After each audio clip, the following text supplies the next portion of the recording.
tajaajila guutuu akka kennuuf eegumsa barbaachisu kunuunsa barbaachisu akka gootan adaraa jechuun barbaada. Dhaabbanni kun immoo dhaabbata keessanii dhugaa dubbachuudhaaf hawaasa rakkoo adda addaa qabu maanguddootaaf ispoortistoota biyya keenya bakka bu'anii biyya garagaraatti dorgomaniif maallaqa gumaachuudhaan gahee hawaasummaa isaa bahuusaa keessatti gahee guddaa qaba.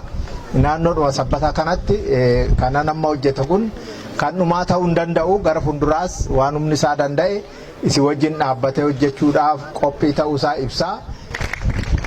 Akkuma hundi keenya beeknu barnoonni meeshaa dukkana keessaa gara ifaatti ittiin baanu.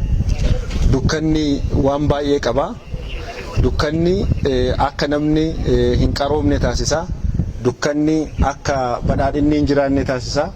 Dukkanni akka teeknooloojiin hin jiraanne taasisa.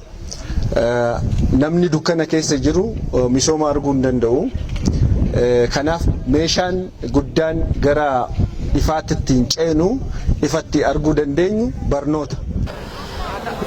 Guyyaa irraa kan akka kutaa magaalaa Sabbataatti mana barnoota Bu'uura Boruu dhaabbata alkoolii fi araqeetiin guyyaa irraa kana kan ijaaramee xumurame kun eebbaa fi kan qophaa'ee jiru manni barnoota keessattuu cabiinsi barnoota Bu'uura Boruuti. Kanaaf egeree keenya boruu dhaloota irratti hojjechuu kan danda'amu dakkanatti waan ta'eef tarsiimoo mootummaan keessattuu Bu'uura Boruu waliin gahuutiin hirmaannaa abbootii qabeenyaa fi hirmaannaa hawaasaatiin kan ijaaramu kun keessattuu baadiyyaa keessatti manneen barnootaa akkanaa kana ijaarree dhaloonni akka irraa fayyadamu gochuu keessatti gaheen inni qabu gahee guddaadha. Kanaaf guyyaa irraa kana akka kutaa magaalaa Sabbataatti mana barnoota Bu'uura Boruu keessattuu ganda baadiyyaa keessatti karaa amma sadarkaa isaa eeggateen waa hunda kan qabu itti dhiyeenyaan ijoolleen naannoo kana barnoota irraa fagaatanii dur namni itti dhiyeenya waan hin arganneef daa'imni kun fagaatanii deemanii barachuu irratti kan rakkatan waan ta'eef amma ijoollee naannoo kanaatiif manni barumsaa kun inni qabu hiika guddaadha.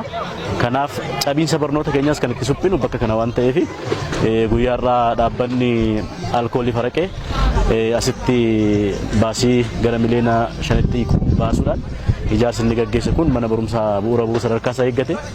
Kanaaf inni guddaan tarsiimoo cabiinsa barnootaa fooyyessuu keessatti Bu'uurri Boruu gahee guddaa qaba waan ta'eef akka kutaa magaalaa keenyaatti guyyaa irraa kun ta'uusaatti guddaa gammanna.